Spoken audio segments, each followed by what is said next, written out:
Moin Zen everyone and welcome to another new episode of the Teja Podcast.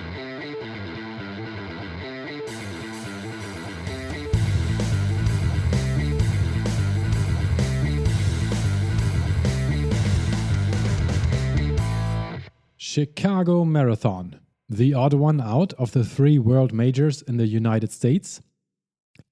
Chicago Marathon is my number 5 of the 6 world marathon majors. After having been lucky enough to qualify for Boston and run it in 2023, and then even top that with a New York City Marathon finish later that same year, now the time has arrived for my 3rd consecutive major in the United States of America. While all majors are notoriously hard to get into these days, Chicago must still be the easiest of them. According to my recollection, they required a qualifying marathon race that wasn't slower than 3 hours and 10 minutes for my age group. I'm in one of the toughest of age groups, the 30 to 39-year-old males, but I've moved up into the next one this summer, which would have meant a 3 hour and 20-minute marathon would have been enough. My old 2022 personal best of 3 hours, 0 minutes and 40 seconds, which I got at Hamburg Marathon, was still viable for Chicago 2024. At the point of registering, I thought I'd better use the chance right then because no one can be completely certain such a fast marathon is in their future yet another time. I'm taking all the opportunities.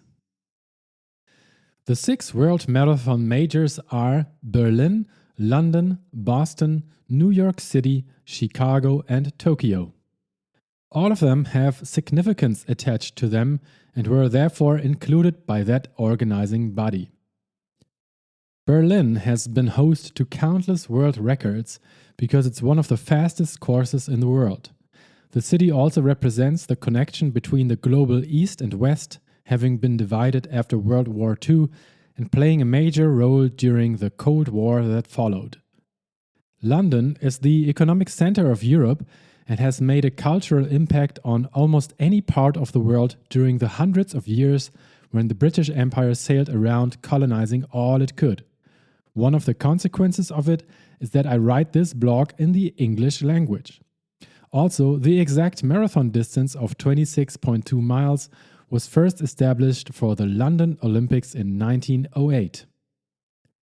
Boston has the longest tradition of annual marathon races. It started in 1897 and was only skipped twice, once during World War I and once during COVID-19. It being the longest running marathon race event in the world led to the whole city being absolutely marathon crazy every year. New York City is arguably the most recognizable city of the world and would maybe be its capital if we had to select one. The United Nations reside here and the cultural impact of the city on the whole world cannot be understated. The race celebrates its diversity and melting pot of cultures that is New York City.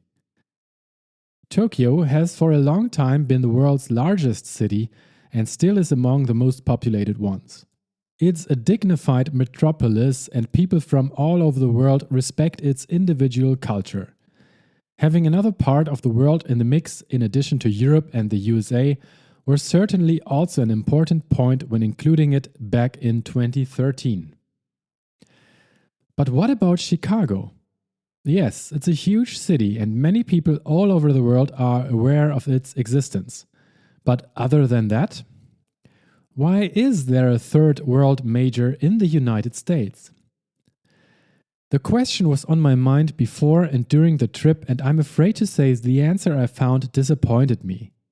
Sure, Chicago is huge and significant, but there is no good point to be made for including it when you would like to hold it to those same standards listed above for the other 5. In fact, I probably wouldn't have come here if it hadn't been on the majors list. To the other 5, I would have gone without that additional majors appeal they all share. What's the first thing you associate with the city of Chicago? For many, it's a mundane thing, such as the strong winds, the Chicago Bulls, the Willis Tower and Lake Michigan. or how it's not as cool as New York, the influential comedy club that is even named the Second City. Maybe that it's been the center of crime in the 1920s during Prohibition, and the legendary criminal Al Capone. Personally, I associate with it the Chicago-style headline capitalization method, which I use for this blog, but that's quite a nerdy thing to first come to mind about the city. People say they would one day love to go to New York, not Chicago. Los Angeles, maybe. San Francisco has some specific appeal too. I'm sure many also really love Chicago, and I don't want to play down the greatness of the city here. I just think it's questionable it's included in the majors. Why not Rio de Janeiro, Cape Town, Sydney, Istanbul, Moscow, Shanghai, Paris, even Mexico City? Not to mention that Greek marathon race which starts in the city of Marathon and ends in a Panathenaic stadium in Athens. Would that not make a worthy world major? A marathon race at the birthplace of it, which is even bearing the name Marathon? In my opinion, a much better case could be made for most of them, but still, it's Chicago. And the reasons I found are mainly revolving around making money. That might not sound great, but it may in fact be a unique argument to be made in favor of Chicago after all. It's a great city for a marathon race because it's possible to make a lot of money with hosting a major in it. The amount of participants has long been huge and in the vicinity of 50,000 runners. The metropolitan area of Chicago houses many millions, and its huge international airport makes it easy for lots more to visit. Therefore, any company doing a huge advertising campaign here during the marathon will enjoy millions of interested eyeballs on it. And when it all comes down to it, an economic argument is often a good one. The money brought in goes to people in the end who will use it to make a living. It's funny how people opposed to that sometimes need to be reminded of it. Sure, the other 5 cities make making huge amounts of money possible too, but they have other good arguments to be made for them as well. As a side note, in recent times there have been moves to include more races to the majors, and it has now been made official that Sydney Marathon has been selected, making it 7 world majors. I welcome Sydney into the bunch, although in terms of diversity I don't think it adds too much. But 7 is a nicer number than 6, and Australia is just cool, no doubt about that. The United States 3 times in a row. Some might think I would get tired of doing so much running in this country, visiting twice last year and again this time. The year before, I visited to run the Manhattan Perimeter on my own, so this is my 4th visit in the span of just over 2 years. But I still love it and I would come again. In fact, I'm already making plans to revisit Boston Marathon in the future. Many have a sort of love or hate relationship with the country, but I don't. I really like it here. Both words are fairly strong ones to describe something as trivial and mundane as a country. And those feelings don't have to be mutually exclusive, as opposed to what some are suggesting by saying things like, "This is America, you can either love it and embrace our freedom and liberty, or you can get the F out." For me, it's a mix. I do enjoy some aspects and I'm not so keen on some others. Big revelation, right? Only if you care about something, you notice its shortcomings and root for it to improve. It's expensive, but I spent less than €1,000, about $1,100 for the marathon ticket, the flights, and the hotel total. That's not too bad. The amount of enjoyment I got out of the race was outweighed by that cost multiple times. Booking a race so long before it happens, as you have to with a world major like this one, adds to the aspect of cheerful anticipation. I was excited about this big trip for many months. That alone is worth a lot to me. Buy yourself some prolonged happiness. It wasn't the smartest of moves to book one of the cheapest possible hotels for those 3 nights in the city, but more on that later. From Hamburg to Chicago. The short trip away from my responsibilities regarding household and children is also a break I sometimes need and really appreciate. I'm super grateful for my wife Sophie making this possible. And spending time in airports, planes, and hotels is actually something I enjoy doing. Which is part of the reason I chose to plan a layover night at London Heathrow in my favorite airport hotel, the cheap and cozy Premier Inn, connected right to Terminal 4 via walkway. I didn't have a great week before leaving though. The previous weekend I was a volunteer pacemaker at Bremen Marathon for those who wanted to run a marathon in under 4 hours. And I delivered on that promise with the help of my friend Matthias, who carried my pacemaker flag while I had to do an unplanned pit stop caused by stomach distress.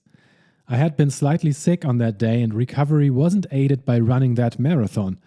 But it worked out and I fully recovered during that night at Heathrow Airport, actually. The quietness, the comfy beds, the shakeout run in the nearby park before a full English breakfast for just £10.99 British pounds, it all was the secret to reaching full health again. I wish this was a Premier Inn ad. An uneventful flight and a short shuttle bus ride to the hotel later, I found myself in a ground floor room of the motel-like place I booked. The walls were thin, American style. Through the window I could hear a few people arguing outside during the night. Oh well, what can you expect for a small budget? Day before the race. If you've read my Boston Marathon blog post, you might know that I regretted mainly two things: not spending the money to book a hotel closer to the action, and not doing all the fun events that surrounded race weekend. On the first bit, I already failed, so I didn't want to miss out on all the cool things to do, at least. Good thing my buddy Nico was here with me. He stayed at the same hotel. We met up in the morning, and 1.5 hours of train travel later, we arrived at one of the countless community shakeout runs we had signed up for. Mass transit and the US, getting around in Chicago. Chicago's public transit system feels more like a shelter for the homeless and drug addicted, powered by what seems like a jet engine that somehow just has that noise level but fails to translate the power onto the rails, sneaking along. The suspension system of an ancient horse carriage mixed with some not so carefully placed trampoline springs rounds it all off. Nico and I sat across from each other, an arm's length apart, and couldn't understand a word we were saying despite nearly screaming. Most of the time we were afraid the train would derail. Our first ride into the city center went especially badly. Several homeless were sleeping on the train, which is sad, but they didn't negatively impact the journey. That's until a group of a few young men entered the train, sat down next to us, and started smoking marijuana inside the train. I was immediately feeling the high, but not in a good way. Flashbacks to the last time I smoked that stuff some 10 years ago added to the jet lag. I got dizzy and wasn't sure how to react. One of the homeless woke up and got so annoyed he pulled out a knife and threatened the weed-smoking men. That blade was just a foot from our faces. The other few passengers on the train didn't react at all. Either they were used to these sorts of situations happening on trains, or they were afraid to confront the men too. After a tense minute or so, the knife-wielding guy calmed down and walked towards the other end of the train while more smoke filled the place. Nico and I had stopped talking, screaming, and I suggested we leave this train at the next stop and take the next one. He agreed. Welcome to Chicago. If you've read the 1,300-page behemoth book that is called The Power Broker, written by Robert A. Caro, or, like me, listened to the currently ongoing multi-episode Power Broker Breakdown on the 99% Invisible podcast, you know why it's like this in the US. Although The Power Broker centers around the building of public infrastructure in the city of New York, there's a lot that can be applied to Chicago as well. In fact, in episode 10, this exact blue line in Chicago we're on is mentioned as a positive example, because planners had the foresight when building the I-90 highway to leave room for building mass transit later in the middle of the highway road. That's usually a rare occasion. Yes, the United States are car country. No news there. It makes sense because the land is so vast and things are far apart. But you wonder why the densely populated cities don't have proper transit systems in place, because in those cases it really makes a lot more sense as opposed to building these huge 20-lane roads leading in and out of the central parking garage buildings. In The Power Broker, we learn why. The short answer is because money, power, and classism with some added racism. When most roads were planned and built in the first half of the 20th century, cars were exclusive to the wealthy. To some smaller degree, they still are. Highways were constructed in some areas to often deliberately split apart or underserve certain neighborhoods populated by, quote, undesirable people. Highways raked in lots of money in tolls because it was possible to extract more money from car owners as opposed to from poor people reliant on mass transit. This all led to city planners with power, like the title figure in The Power Broker, Robert Moses, to handle railway as an afterthought at best, or often downright hating and avoiding to build it at all cost. Unfortunately, not much has changed since the 50s and 60s in this regard. Public transit still is weak and used mainly by poor people in the US. The services in the different cities differ wildly, though. I never really had problems using the metro in Manhattan and felt like it generally runs quite well. But this trip to Chicago was for sure overshadowed by the unfortunate situation that this city's railway system is in. I'm glad we're not in LA though, because I hear public transit over there is even worse. I'm not writing this down because dunking on the shortcomings of the US is a fashionable thing to do as a European. In my opinion, things can only get better when enough people know about them and the pressure from the people on those in power is high enough. If we all just don't care at all, nothing will ever get better. I see myself as a citizen of the world and I hope the state of the world improves, not just in my home country. It has to get better for all of us, regardless of where we live. Public transit is certainly not great in many parts of Europe, but in my hometown of Hamburg, we have recently shown that electing officials who promise to improve it actually sometimes helps. The amount of bike lanes and subway lines is finally increasing again in my city. Here is a quote by Gustavo Petro, former mayor of Bogotá, Colombia. A developed country isn't a place where the poor have cars. It's where the rich use public transportation. The Shakeout, getting ready for tomorrow. After that thought-provoking trip into the city center, Nico and I met up with Nico's friend Patrick from The Hague, Netherlands. It's a great idea to have a slow and easy guided jog around the town the day before the race, so we were in on the fun. Nico was happy to receive yet another free cap, adding to the 8 others he already got yesterday at other shakeout runs and events. Today's run went along the pretty waterfront. Having a large body of water next to a city, such as Lake Michigan in this case, always levels up the whole city, I think. When I first came here in 2015 with my wife Sophie and our then very small oldest 2 daughters, the other 2 hadn't been born yet, I loved running along the lake for hours. There's something so relaxing about it. It's a wonderful contrast to all the noise and nervousness the big city radiates. Now the weather was sunny and actually relatively warm for mid-October. The free cap we got was a hazard to wear in this wind though. After that guided run, we were all led into the sportswear store which staged it all. It's interesting how so many companies use the marathon weekend to their gain and advertise as hard as possible by pulling off these types of events.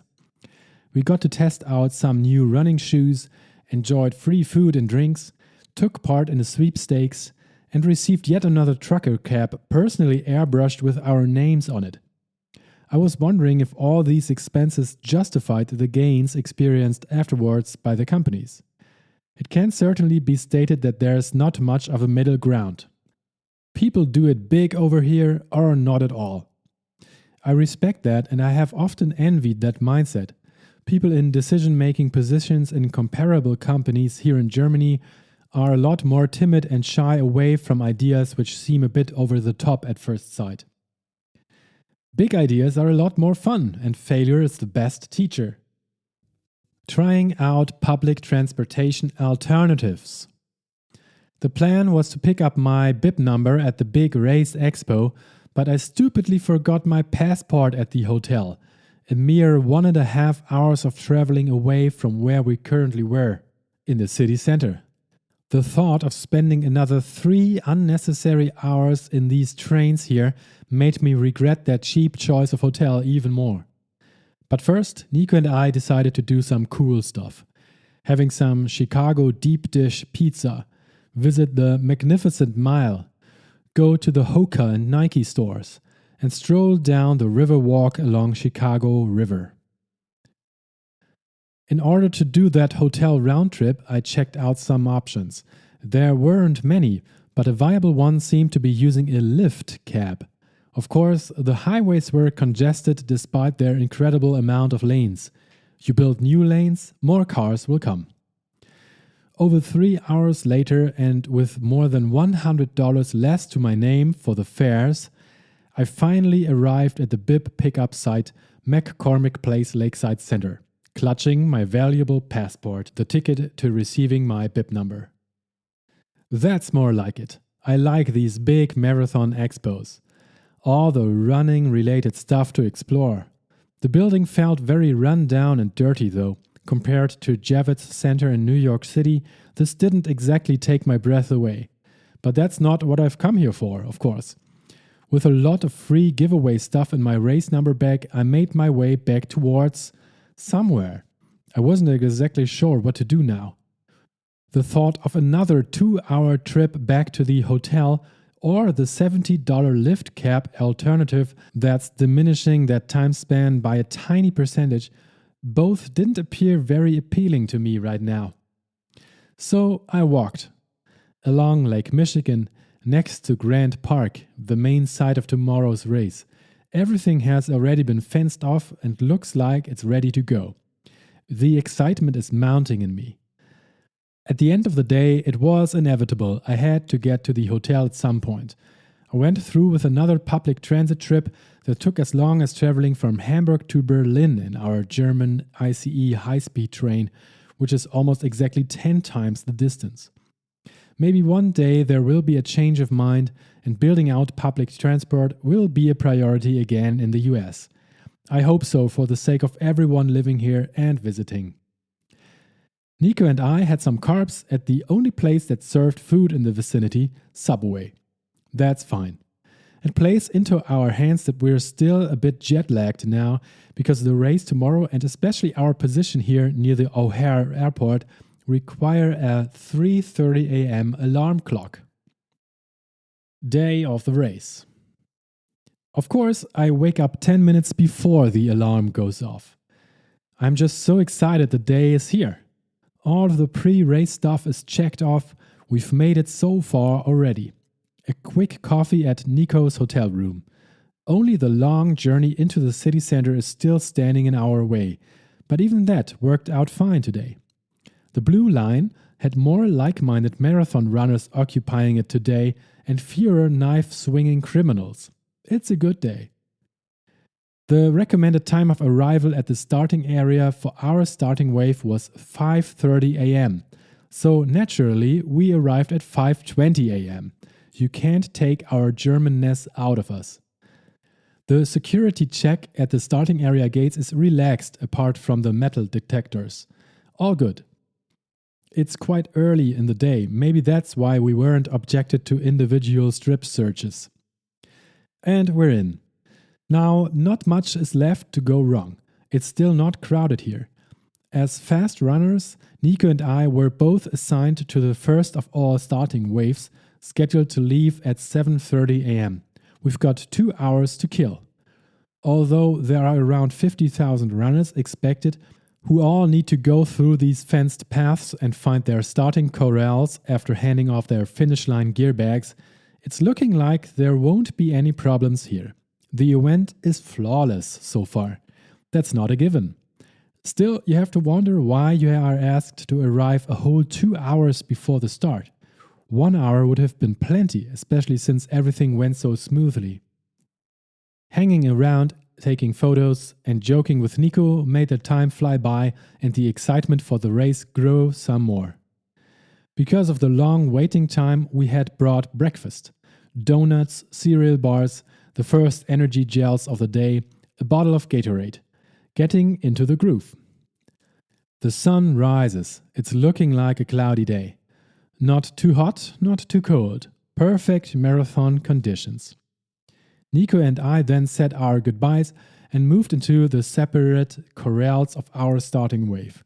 He was in Corral C, myself in D. I was expected to finish in 3 hours and 15 minutes, he a bit faster. Just 2 weeks ago, Nico had improved his personal best to an astonishing 2 hours, 34 minutes and 57 seconds at Berlin Marathon. I wasn't so sure about my expected finishing time now, though. I had to put a number into the registration form, but that was many months ago. The previous week I had been sick and not much quality training was possible. My priority here in Chicago is finishing the race with a good feeling, so I decided to go for an easy 3 hours and 30 goal time and not let myself get distracted by the faster runners assigned to my corral. We organized our corral to feature a little warm-up lap and many took part, getting the limbs ready. Many people threw away their old warming clothes they had brought for exactly this purpose. The amounts of discarded clothing at these huge events always astounds me. I hope it all goes to the homeless. The only tiny problem here in the corral was the lack of porta potties. Once in, you weren't allowed to leave again. It wasn't a problem for me, but it led to some public urination, which was not great to witness. Then, the MC starts his plan, acknowledging everyone involved in putting together this incredible event. We do a minute of silence for the late Kelvin Kiptum, who last year broke the world record here at this race before tragically dying in a car crash a few months later, this February. He was so young and a unique new talent, on his way to become the first person to break 2 hours in a proper marathon road race. Very, very sad. Then the obligational national anthem was sung, and I have to admit that made me get some goosebumps. They play some great music. Sweet Home Chicago is among it, which makes me realize that there are actually good songs about Chicago. Back in New York City during the previous year, I remembered how many popular songs have been made about that city, and here I was reminded of that. All of this adds to my excitement for this race. It is just so amazing to be able to stand here and do this today. My health is back at 95%. I feel relaxed and have slept well, ate enough, I'm not cold, everything is just great. I want to run. The Chicago Marathon 2024 has started. Curiously, there's no gunshot to be heard. In Gun Crazy USA, I was honestly surprised by that. It takes around 20 minutes for the faster runners to move across the start line so I can follow them. This is the moment. The release. Finally running. It's just so good to run a marathon, especially one of the world majors in one of the greatest cities on the planet. I start at my planned pace of around 5 minutes per kilometer or 8 minutes per mile. The people around me run at a similar speed, so it feels good. My choice of shoes has again fallen on the Hoka Rocket X2. Carbon-plated reactive racing shoes which last 3 times as long as the comparable Nike shoes. I feel so good in them that I already want to increase the pace. The heart rate is looking good and allowing me to do so. Somewhere between 430 and 440 minutes per kilometer, that's 715 to 730 minutes per mile, is my feel-good marathon pace today, I find out by experimenting.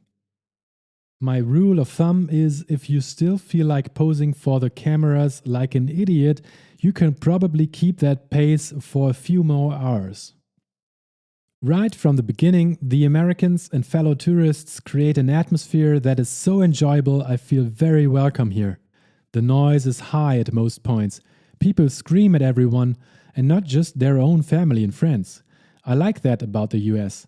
It doesn't happen like this in most European countries I've run marathons in. Braggy reminder, I've actually run marathons in all of the EU countries. We head north and nearly touch Lake Michigan. Stretches here are not lined with spectators, but that's not often the case. The sun even comes out. It's lovely.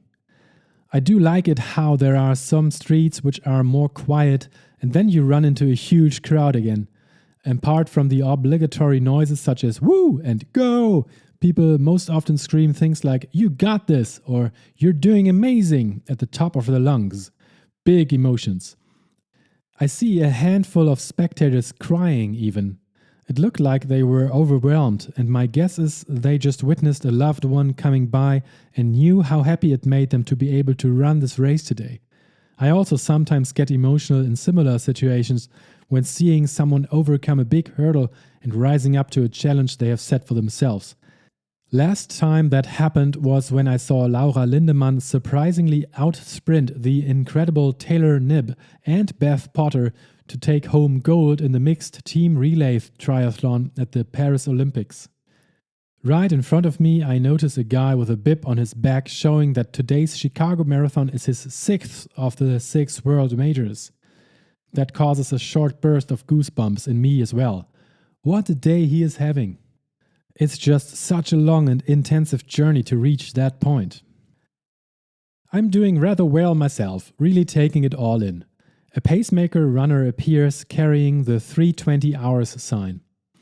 It's a wooden stick to be held in the hand for the whole race. I preferred the light backpack flags we got when I was a pacemaker at Bremen Marathon the previous weekend. I overtook him, feeling strong. Cheerful creativity. Over the past handful of years, I have noticed how spectators are doing an increasingly great job of drawing funny signs for us runners to read. This time, there were a few occasions which made me laugh. Here are some of those I can remember. First, those cute ones. Where's everyone going? It's called Chicago and not Chica Stop. Then there were some that went slightly further. A guy who was standing at around 8 kilometers. That's 5K, you're halfway there, I think. I'm not good at math. Free shrugs. Therapy was also an option. And my personal favorite, hello, we've been trying to reach you to talk about your extended car warranty. In many places, people are standing in multiple rows along the streets, but are very respectful of the race course. Security is also super on point due to an army of volunteers. This has been similar in NYC and Boston, and I think it's very cool how many people are trying to help and be part of it. The roads are always very wide and there's enough room for everyone to go at their personal pace, but the road quality isn't the best. There are many potholes, so you really have to watch where you're putting your feet. A few of the bridges are built with metal grates instead of asphalt or concrete as the road on them, see through to the water below. Those feel tricky and slippery, but often feature a red carpet on one side you can use if you want. Just don't take out your phone over those grates. When accidentally dropping the device, that would be it. The aid stations. Almost exactly as in NYC and Boston, these are of top quality. And there are so many of them. The first one appears after just under 2 miles, after what felt like just a few minutes of running. Then you won't ever go for much longer than a mile until the next one. I make use of them very often. There's always Gatorade Endurance and water, but the other staple foods such as bananas are noticeably missing. Some well-organized fans offer some bananas and other snacks. With all the carbs and electrolytes in the Gatorade, it's fine though. At 3 points during the latter half of the race, sponsoring company Maurten offers their gel products for free. I like those and eat a bunch of them and also sneakily take a few for later, since they're just so expensive at around €4 per 25-gram gel. Should have brought a backpack to get my money's worth. 2 other companies also offered their products to try during the race.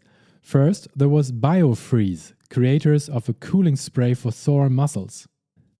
Like at a Formula 1 pit stop, you need to run into one of 2 little diversions with about 5 spraying stations each. There's a volunteer spraying next to a huge ventilator each, possibly to avoid those chemicals flying into the eyes of everyone. I can't help but think of how very American that is. It's a huge waste of energy for very little gain. But the cool thing is, no pun intended, that they just do it and try out these new ideas. Cooling spray is new, of course, but the way it's applied here is unusual.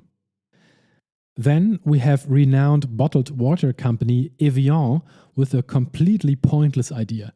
Sprayable water. It's a fad over here with my daughters too, but the old man in me finds this absolutely ridiculous.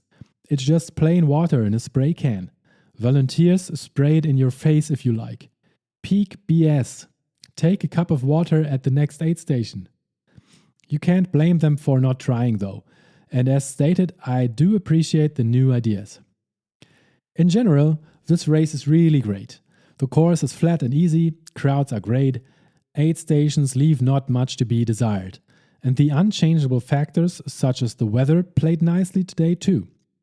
The whole thing of getting around 50,000 people to the starting gates and then to the finish line can feel like a nuisance when you're one of them, but here it didn't. Everything was just so smooth. The only thing that was annoying was our faraway hotel, but that's of course completely our own fault.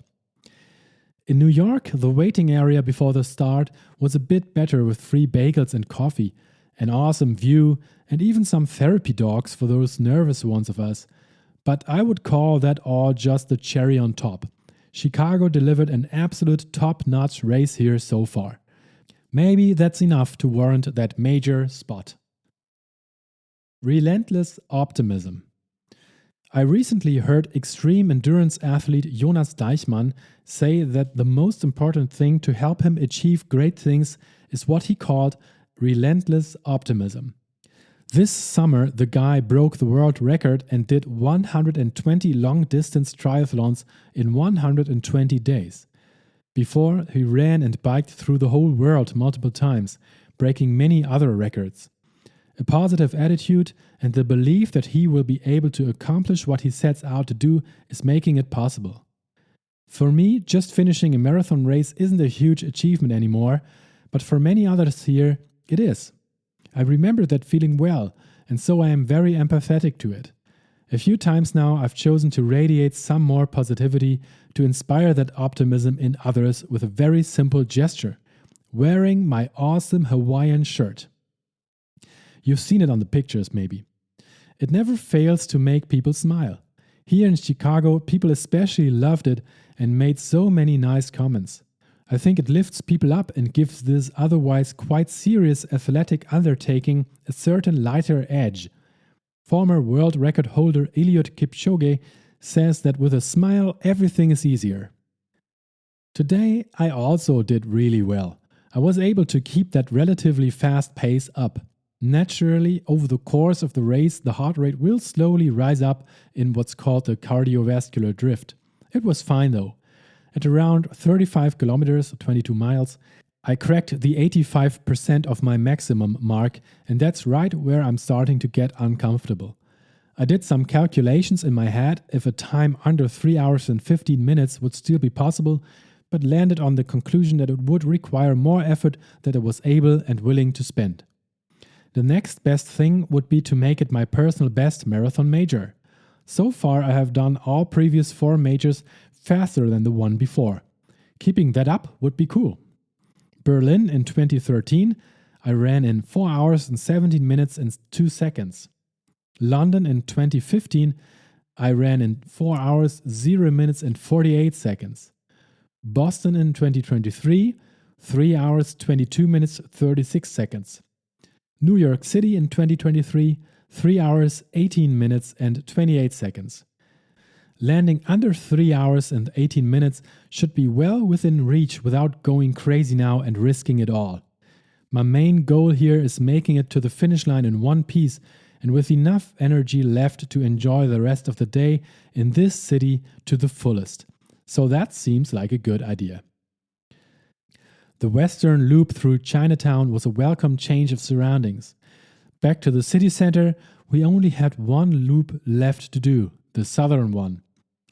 After around 38 kilometers, 23 miles, we reached the southernmost tip and turned around towards the finish. That's a good point in the race to return home because it's always hard towards the end. A marathon remains a marathon. The crowds and noise thinned out a bit at first, but the closer we got to the finish line, the better it was. Especially the last 2 miles were loud like a rock concert. I loved it. The energy transfer works. I'm increasingly more happy to be here, if that's even possible. Marathons are the greatest.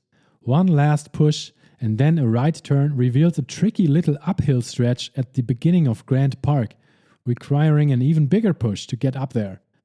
The whole course was so flat and now they present us with this abomination.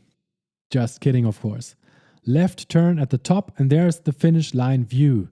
These finish line views are something to live for. This one was particularly pretty with that skyline behind. The finish. And then it's suddenly over. Done. 3 hours, 16 minutes, 47 seconds. My fastest world major so far. I've got 5 stars now, just one missing for the full medal. For now, it's just the standard finisher's medal, but I'll take it. There's a bottle of water which I immediately down. We are told to keep moving to avoid congestions. Sure, but I have to admit that crowd control bit took me out of that celebratory mood quickly. Then there's a few volunteers handing out the special edition 312 electric beers. Not unusual to get a beer after a race finish, but I am very surprised to see it's one that contains alcohol.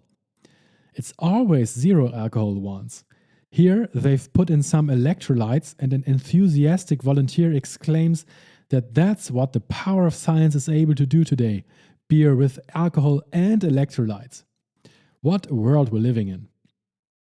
I haven't had any alcohol for around 500 days starting in the beginning of 2023, but have recently decided to go back to a very occasional way of consumption. This here seems to be a worthy situation. That first sip does not disappoint. It is a delicious beer, I think. Everything tastes great after a marathon. A guy from Australia notices me let out that typical exhale after that first sip, smiles and toasts me. We chat a little. A crispy puffed rice marshmallow post-race snack is handed out to go with the beer. Go USA! Due to our chat, I unfortunately missed the Martin Solid cereal bars and the protein shakes, I'm later told.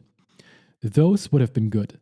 But going back isn't an option because of the big crowds coming in from behind us. It takes just a couple minutes until I have my checked gear bag back and found Nico. Everything is still working out extremely well here. Nico casually finished in 2 hours and 53 minutes, just 2 weeks after setting his new personal best. Incredible. He spent the 20-minute wait until I arrived here with another friend from the Netherlands who showed up here. The beer makes me euphoric and therefore does exactly what it's supposed to do. I feel amazing. We're taking some more pictures and meet a British lady who also resides in Amsterdam, just like Nico. A small world. Nico and I then start comparing our free Martin swag we snuck out of the aid stations. It was a successful day for both of us. The clouds have cleared up and we're now warmed up by the sun. That's a perfect moment. Cheers! During the time we're spending here, we witness lots of people spontaneously vomiting. Into the grass by the fountain, onto the pavement, into the trash bins. This long after the race, that's most certainly the alcoholic beer, we figured.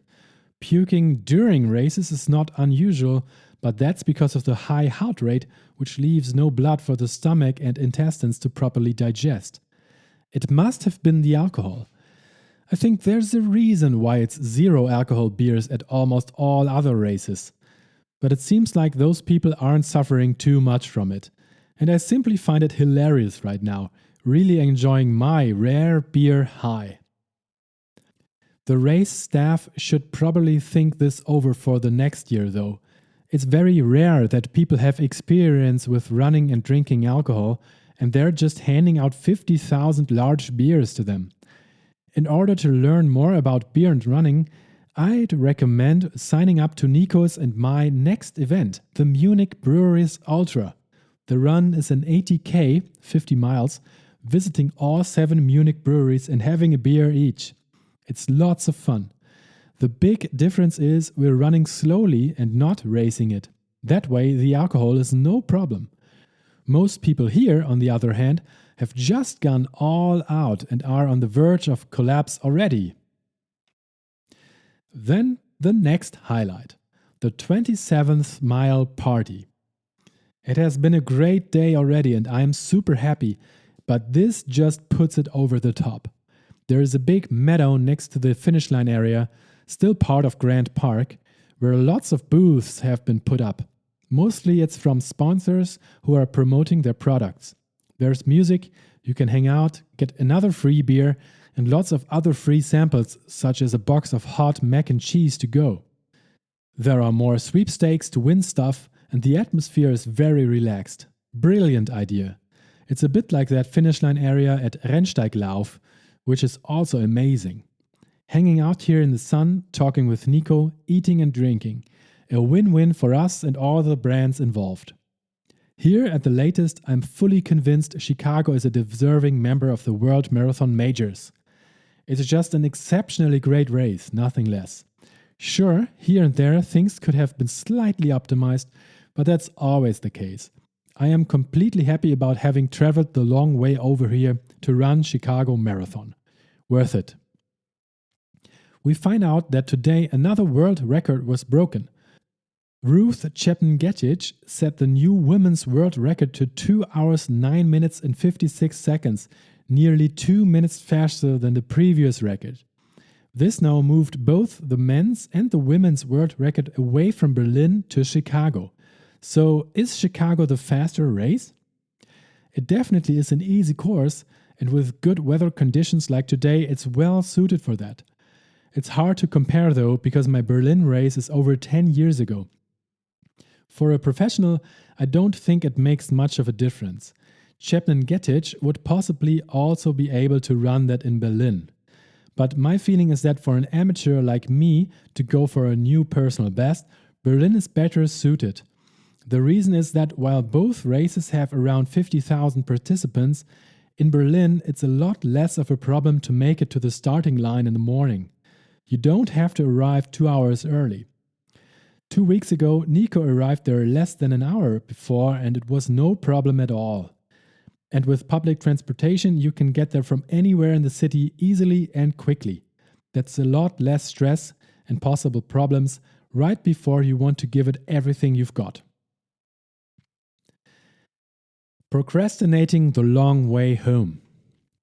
Without having a shower, but with fresh clothes thanks to our checked gear bags, Nico and I decide to spend more time here in the city center. I do the short detour to take another very important tourist picture at the famous Bean. We meet up with Patrick, who slightly missed his goal of running sub 3 hours and 35 minutes by a couple minutes. I talk them into walking to the next White Castle Burger restaurant. That chain is significant because it was the first of these fast food chains selling that type of food in the world. All the other huge chains copied from White Castle. The reason most of the world has never heard of it but visits McDonald's regularly is that the White Castle folks decided against franchising and kept it a family business. The burgers are called sliders here and are tiny. The idea is to just order 5 or more of them to fill you up. The walk there takes us along the route of the race and we get to cheer some more for the runners arriving now. It takes us nearly an hour to reach the restaurant in these crowds. There's even a silly movie about it. It's called Harold and Kumar Go to White Castle. Right in front of the hotel, we ran into a guy who was wearing a t-shirt with lots of prints of photos taken from Donald Trump's face on it. Well, he certainly voted for the winning candidate. US politics is just so strange. You would never see anyone in my country wearing such a shirt with a German politician on it. What is it that makes you want to do such a thing? The sliders at White Castle do taste nice. Of course, they have the plant-based Impossible patties as an option. All that salt and fat and sweetness feels so good after a race. But apart from that, it wasn't something to write home about. Patrick returns to his hotel while Nico and I decide to check out one of the after parties located a train ride south of here. There's free drinks and some cool clothes to buy, which I do, but other than that, it was a bit underwhelming. We just felt like we should do something else before embarking on that long way back to the much too cheap hotel. 5:30, we decide to take it on. This time it's almost exactly 2 hours until we reach that place. Finally a shower. What a wonderful day. 3 US majors done. My conclusions. This country is just so crazy. Crazy bad and crazy great in all aspects. The poverty, the glamour, the BS, the awesome and bold ideas, the intense crowds, the organization of these huge events. Everything is so far away from average. Love or hate, love and hate. The food is the one thing where I did only find one extreme this time, and that's the bad kind. Everything that's accessible is just so unhealthy. Nico and I found it impossible to buy a plain apple or get a decent meal in the area that's not from a fast food chain. That's probably only possible with a car. I love this country and enjoy being here very much, but going home is great too. I'll cherish easily eating fresh veggies and traveling on a train without people smoking in it or pulling out knives quite a bit more now. The first thing I did back home was to cook and eat some healthy food. I've really missed it. Chicago was host to a great race and I'm glad I've come here. That being said, it's the only one of the 3 US majors I think I don't want to repeat. Boston and New York City have more appeal on me. If I'd live in the US, that would be a different thing. Flying over just for a race like this is of course a very privileged thing to do. I'm well aware of that. In fact, that thought was on my mind for a good part of the trip. When is something worthwhile? When does it justify the cost and time invested? It's always subjective. Nobody can tell me that it's not worth it. I have to make that decision for myself. If the greatness of the experience is so huge that I'm willing to part with that amount of money and take on the less than comfortable but necessary parts of it, such as waiting at immigration at the airport for hours or the bespoke horrifying train rides, then it's good. Frankly, on the day before the race, I wasn't so sure. But now, after all the amazing things I've witnessed and which have made room for themselves as lifelong memories in my brain, I am absolutely sure I've done the right thing here. It has been so much fun and so special to be able to come here and run Chicago Marathon. Worth every penny. That's it for this episode. Thank you very much for listening. You can find a link to the original blog post in the description of this episode. And you will also find lots of links to the several things I've talked about in the description as well.